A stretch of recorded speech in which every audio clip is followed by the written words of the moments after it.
hearing here today. I know it doesn't feel exactly warm and fuzzy, but believe me, I think what you guys are doing is very important. We're here to discuss the weaponization of government, and I want to follow up on my colleague, Representative Massey's comments on the CDC. Up on the screen, you can see an email from October of 2020. This is from then NIH Director Francis Collins to Dr. Anthony Fauci. It goes on in to say this proposal, talking about the Great Barrington Declaration, is from 3 fringe epidemiologists who met with the secretary, and it seems to be getting a lot of attention, even a signature, a co-signature from a Nobel Prize winner. Key line in here that I would like to point out: there needs to be a, quote, quick and devastating published takedown of its premises. I don't see anything like that online yet. Is it underway? Signed, Francis.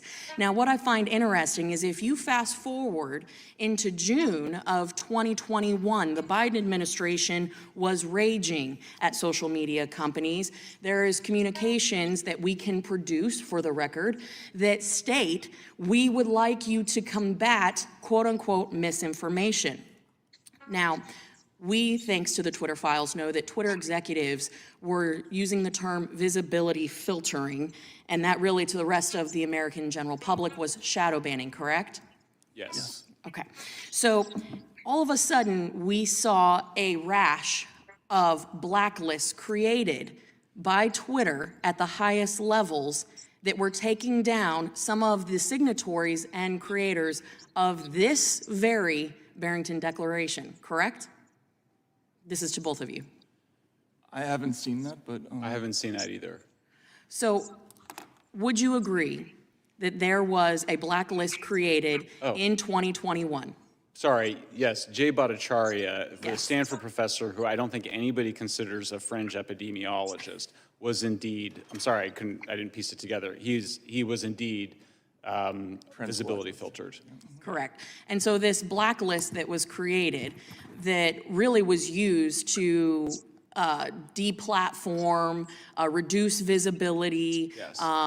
create lists internally where people couldn't even see their profiles. That was used against doctors and scientists who produced information that was contrary to what the CDC was putting out, despite the fact that we now know that what they were publishing had scientific basis and, in fact, was valid. Absolutely, and not only that, but these are secret blacklists. So Professor Bhattacharya had no idea he was on it. I mean, this is East Germany Stasi kind of behavior. That's what this is. And the Great Barrington Declaration, by the way, I was skeptical of it at the time, but it actually now looks pretty good in terms of how response to COVID. But even if it was totally wrong, it still deserved, I mean, this is the whole point of the First Amendment, is that Absolutely. I think we all have the experience of you're not right until you're wrong a lot. You know, you actually have to have that debate and that conversation. So by repressing that, we actually stifled, I think, a much broader conversation we could have had about how to effectively respond to COVID because they were secretly blacklisting people like Jay Bhattacharya.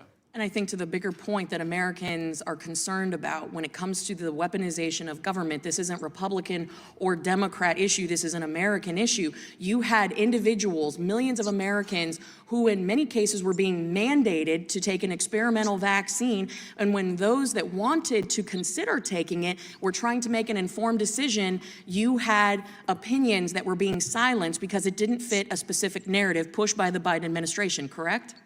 Absolutely correct, and that's why we use the language of disfavored ideas and disfavored people, because it doesn't fall neatly among left and right lines. If there's anything going on here, it tends to be more of a disproportionate blacklisting of more populist voices, or just ideas that we would consider slightly outside of the Overton window, the mainstream opinion at the time, but the Overton window moves. And so Correct. the idea that you're just going to narrow the entire, what's acceptable on social media to what is mainstream at the time would basically freeze us and not allow the society to progress and for knowledge to grow and for the democracy to function. With the 14 seconds that I have left, Mr. Taibbi, if you'd like to weigh in on any of this that we have talked about and why this is a direct threat to Americans today, I would appreciate it. just quickly, again, we yesterday discovered this email talking about the suppression of people telling their own stories of true vaccine side effects. So these are people who are telling about their own experiences, things that happen to them that are true, and they're being suppressed because what anti-disinformation does is the opposite of what the press does. They are aiming for what the narrative is, and they already know in advance what they're looking for, whereas a journalist goes into a story, does not know what the truth is. We often find that the thing we expect to find turns out to be completely different. They know in advance what they're looking for, and that's why this is so dangerous. My time has expired. I yield back. Thank you, too. The gentlelady.